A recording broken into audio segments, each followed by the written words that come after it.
بسم اللہ الرحمن الرحیم۔ مجھے تو ہمیں تو ہم صدر سیکرٹری کھڑے ہیں۔ ایاک نعبد و ایاک نستعین۔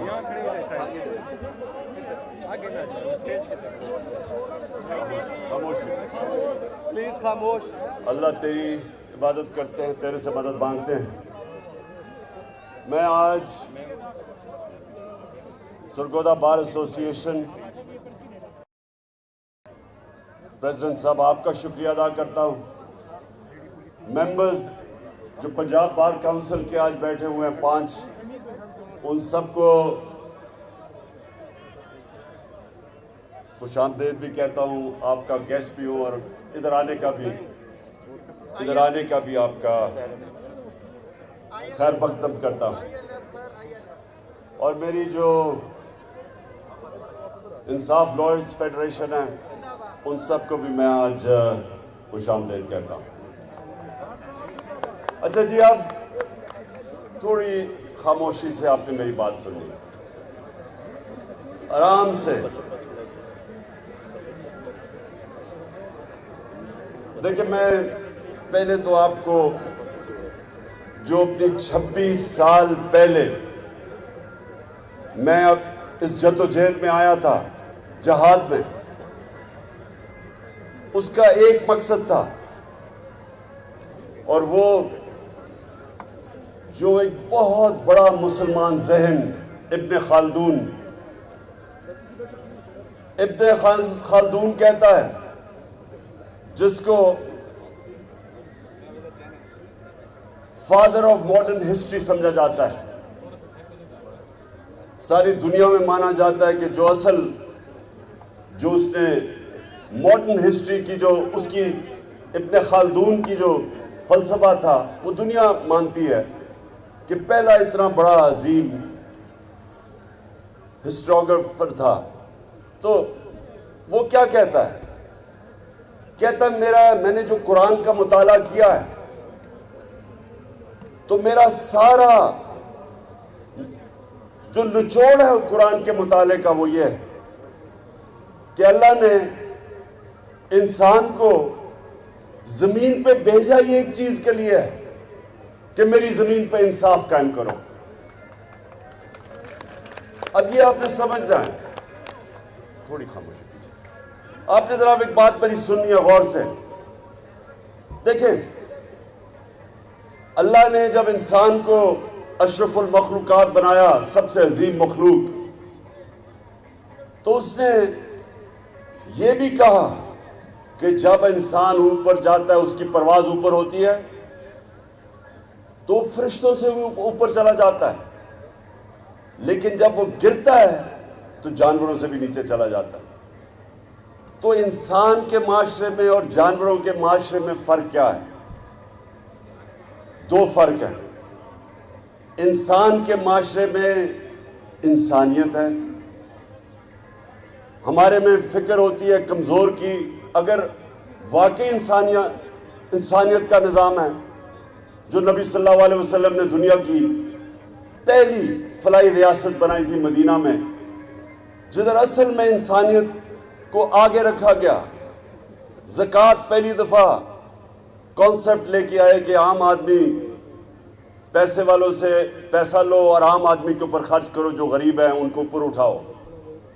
یہ بڑا عظیم کانسیپٹ تھا فلاحی ریاست کا، جو آج مجھے افسوس سے کہنا پڑتا ہے کہ اسکینڈینیویا میں اگر آپ جائیں تو آپ کو صحیح معنی میں فلاحی ریاست نظر آتی ہے، لیکن شاید ہی کسی مسلمان ملک میں وہ فلاحی ریاست نظر آتی ہے جو نبی صلی اللہ علیہ وسلم نے کانسیپٹ دیا تھا مدینہ میں۔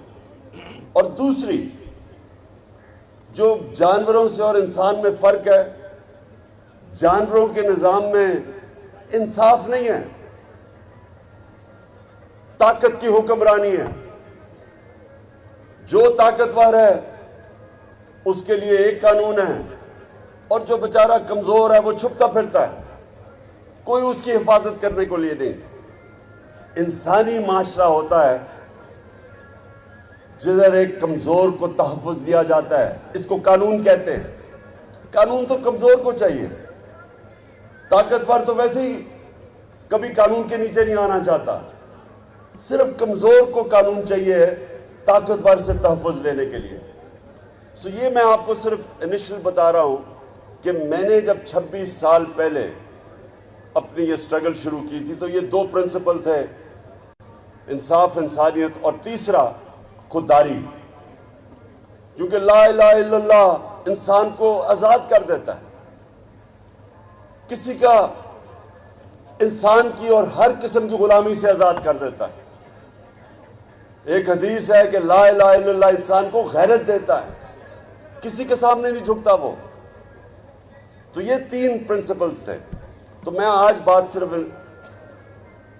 انصاف کا کرنا چاہتا ہوں, اور میں آپ کے پاس اس لیے آیا ہوں کہ میں چاہتا ہوں کہ آپ اب میرے ساتھ مل کے اس ملک کی جو حقیقی آزادی کی جنگ ہے, آپ میرے ساتھ مل کے اس پہ شرکت کریں.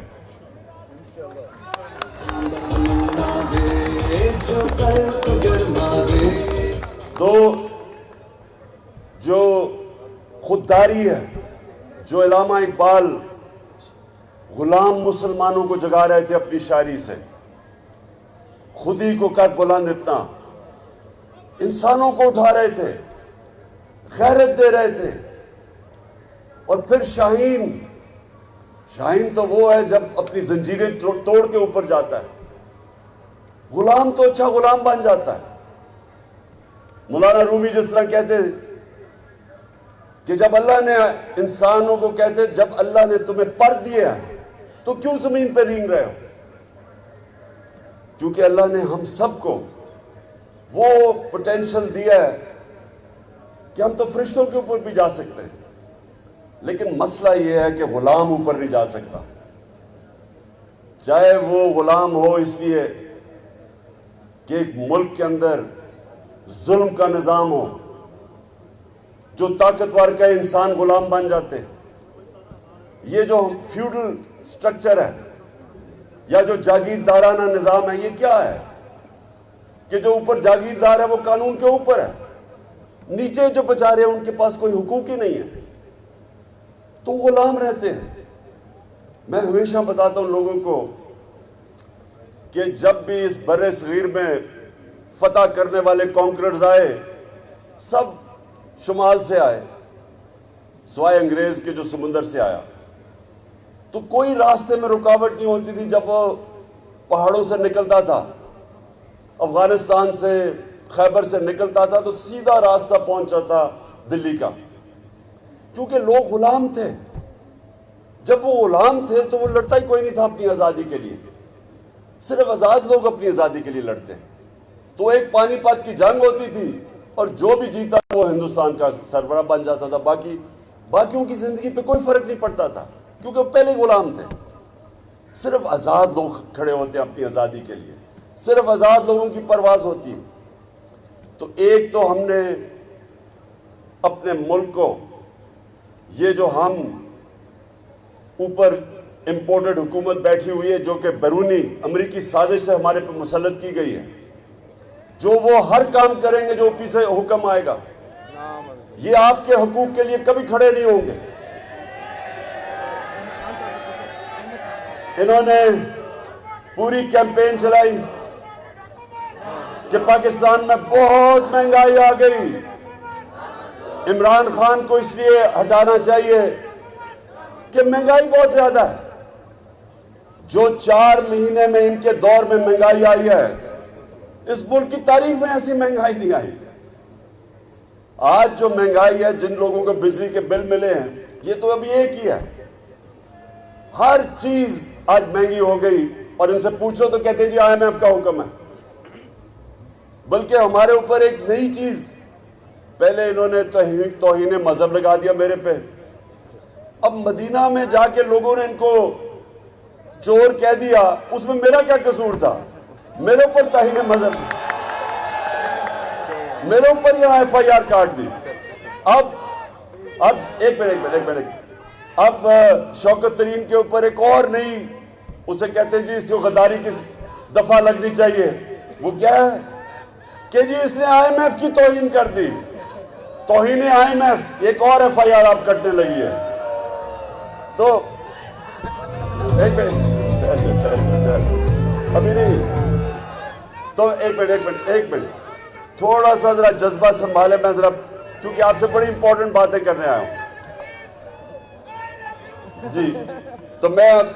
تو سب سے پہلے یہ یاد رکھیں کہ ہماری جو حقیقی آزادی کی تحریک ہے اس میں ہم نے ایک آزاد خود مختار غیرت مند قوم بننا ہے جو کبھی کسی کی سوائے اوپر والے کی کسی کی غلامی نہیں کرے گی. اور ہم فیصلے پاکستان کے فیصلے پاکستان میں ہوں گے. کوئی امپورٹڈ فیصلے نہیں ہوں گے اس ملک پہ. کہ اگر ہم سمجھتے ہیں کہ روس سے تیل میں ہندوستان 40% کم قیمت پہ تیل خرید رہا ہے, ہم کیوں نہیں خرید سکتے؟ کیونکہ یہ امپورٹڈ حکومت کو خوف ہے کہ جن لوگوں کی یہ غلامی کر رہے ہیں وہ اجازت نہیں دیں گے ان کو. لوگ بچارے مہنگائی میں پس جائیں, یہ وہ کریں گے جو ان کے آقا ان کو حکم کرتے ہیں.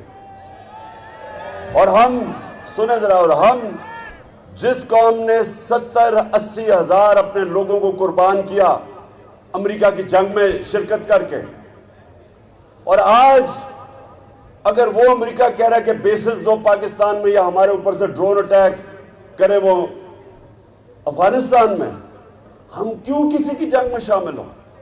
کیا ہمیں سبق نہیں مل گیا؟ تو یہ دوسری چیز ہے کہ میں چاہتا ہوں کہ آگے سے میری قوم کبھی کسی کی جنگ میں شرکت نہ کرے, کسی کے لیے اپنے لوگوں کو ہم قربان نہ کریں.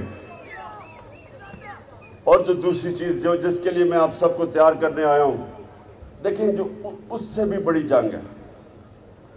حضرت علی کا قول ہے کہ کفر کا نظام تو چل جائے گا لیکن ناانصافی یعنی جو ظلم ہوتا ہے جدھر وہ نظام نہیں چل سکتا.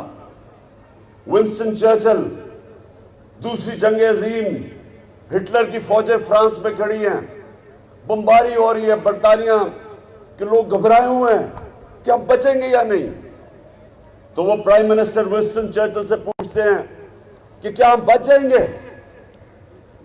وہ جواب دیتا ہے کہ کیا ہماری عدالتیں انصاف دے رہی ہیں؟ جب انہوں نے کہا دے رہی ہیں تو اس نے کہا کوئی قوت ہمیں تباہ نہیں کر سکتی. جو آپ کی مجھے مدد کی ضرورت ہے, یہاں ہمیں انصاف کی جنگ لڑنی ہے, رول آف لا کی, قانون کی حکمرانی کی جنگ. یہ اس کے لیے آپ سب سے زیادہ ذمہ داری آپ کی ہے. پاکستان کی جو وکلا کمیونٹی ہے, آپ کے اوپر اللہ نے ذمہ داری ڈالی ہوئی ہے. ہماری جو آخرت میں امتحان ہوگا وہ اس چیز پہ ہوگا کہ اللہ نے جو بھی آپ کو نوازا تھا اور آپ کو اس نے قانون کا علم دیا ہے, آپ باقی لوگوں سے بہتر جانتے ہیں قانون کو, آپ عدالتوں میں پیش ہوتے ہیں. آپ سے بھی وہ پوچھے گا کہ جب پاکستان میں ظلم ہو رہا تھا, کمزور کے لیے ایک قانون, طاقتور کے لیے دوسرا قانون, کمزور چوری کرے جیل میں اور طاقتور چوری کر کے NRO لے کے اور پرائم منسٹر بن جائے. یہ اس نظام کے متعلق حضرت علی نے کہا تھا کہ ایسا نظام نہیں چل سکتا. اور سارے دنیا کے اندر, میں ساری دنیا پھرا ہوں, صرف امیر اور غریب ملکوں میں فرق ایک ہے. غریب ملکوں میں یہ ظلم کا نظام ہے, ناانصافی کا نظام ہے, اور امیر ملکوں کے اندر انصاف ہے. جدھر رول آف لا ہے ادھر خوشحالی ہے, اور جدھر جنگل کا قانون ہے وہ غربت ہے. یہ وقت ہے پاکستان میں کہ ہم سب کو اب اس حقیقی آزادی کے لیے لڑنا ہے, کیونکہ انصاف انسانوں کو آزاد کرتا ہے, ظلم انسانوں کو غلام بناتا ہے. جب تک ہم اس قوم, ہم آپ وکلا اور قوم میں شعور پیدا نہیں کرتے کہ ہم نے اپنی آزادی لینی ہے انصاف لے کے, یہ ہو ہی نہیں سکتا. کہ ملک کے سارے بڑے بڑے ڈاکو جو 30 سال سے اس ملک کو لوٹ رہے ہیں وہ آ کے ہمارے اوپر بیٹھ جائیں اور ہم چپ کر کے بھیڑ بکریوں کی طرح عمران خان کو کہیں اچھا جی سیلاب آ گیا عمران خان چپ کر کے تسلیم کر لو ان کو. میں انشاءاللہ سیلاب میں ان سب سے زیادہ کام کروں گا لیکن تمہارا بھی پیچھا نہیں چھوڑوں گا. کسی صورت میں ان چوروں کو تسلیم نہیں کروں گا. اور جو بھی سمجھ رہا ہے کہ ہمیں ڈرا کے دھمکا کے میڈیا کا منہ بند کر کے اچھے صحافیوں کو ان کے اوپر ایف آئی آر کاٹے کوئی باہر بھاگ جائیں ڈرا کے دھمکا کے میرے اوپر ایف آئی آر یا دہشت گردی کی ایف آئی آر جو مرضی کریں آپ میں نے ان چوروں کو کبھی تسلیم نہیں کرنا.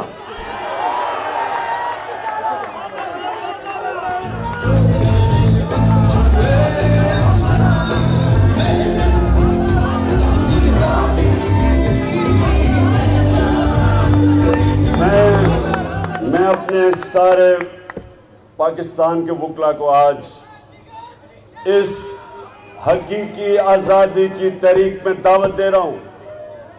آپ نے سب نے میرے ساتھ چلنا ہے اور کسی صورت یہ جو قبضہ ہوا ہے ملک کے اوپر قبضہ کیا ہوا ہے اس مافیا نے قبضہ کیا ہوا ہے اور یہ ان کی جڑیں ہر جگہ ہیں اور پوری ان کی کوشش ہے کہ ہم کسی طرح خوف میں آ کے ان کو تسلیم کر لیں. میں بار بار لوگوں کو کہتا ہوں کہ لا الہ الا اللہ بت توڑ دیتا ہے. پیسے کا بت, لالچ, خوف کا بت جو سب سے خوفناک بت ہے جو انسانوں کو غلام بناتا ہے. خوف پھیلایا جا رہا ہے کہ جی دہشت گردی میں مجھے پکڑ کے جیل میں ڈال دیں گے, توہین وہی مذہب. مدینہ میں تمہیں لوگوں نے شکل دکھائی ہے تمہاری کہ تمہیں چور کا ہے جو تم ہو اور میرے اوپر لگا دیا کہ توہین مذہب. اسی طرح اگر ان کا خیال ہے کہ چینلز کو بند کر دیں گے, صحافیوں کو ڈرا دیں گے, جو مرضی کریں, آپ نے میرے ساتھ چلنا ہے. اور میں یہ آپ کو یقین دلاتا ہوں کہ یہ اتنی دور نہیں ہے آزادی. قوم پہلی دفعہ 26 سال میں پہلی دفعہ میں نے اپنی قوم کو ایسا شعور اور بیدار دیکھا جو کبھی پہلے نہیں تھا. اب میں سرگودا بار میں اب آپ کی بات جو آپ کا مطالبہ ہے اس پہ آتا ہوں.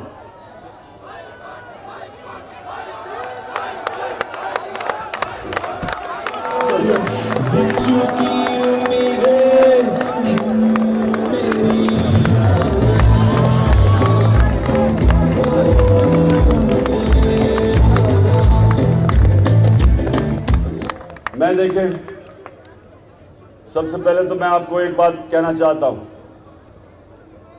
کہ پہلے میں اپنے ذاتی خیالات آپ کے سامنے پیش کروں گا اور اس کے بعد میں حل بھی آپ کو بتاؤں گا کہ ہم نے کیسے یہاں کو سرگودا میں ایک ڈویژنل بینچ لینا ہے جو آپ سب کا ہے.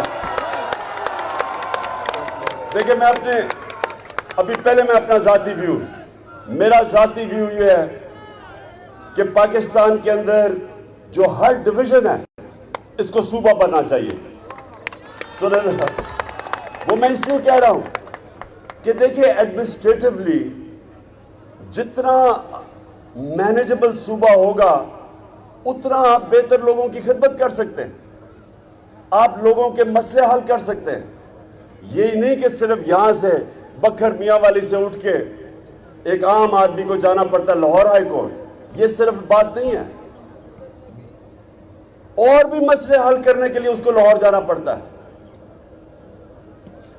میں یہ سمجھتا ہوں کہ آگے ہمیں یہ سوچنا چاہیے, اس کے اوپر ڈیبیٹ ہونی چاہیے کہ ہم اگر زیادہ صوبے بنا دیں, ڈویژنز کو بنا دیں, اس کے اوپر ڈیبیٹ کریں, ہوگا یہ مقصد صرف ایک ہے کہ عام آدمی کی زندگی آسان ہو.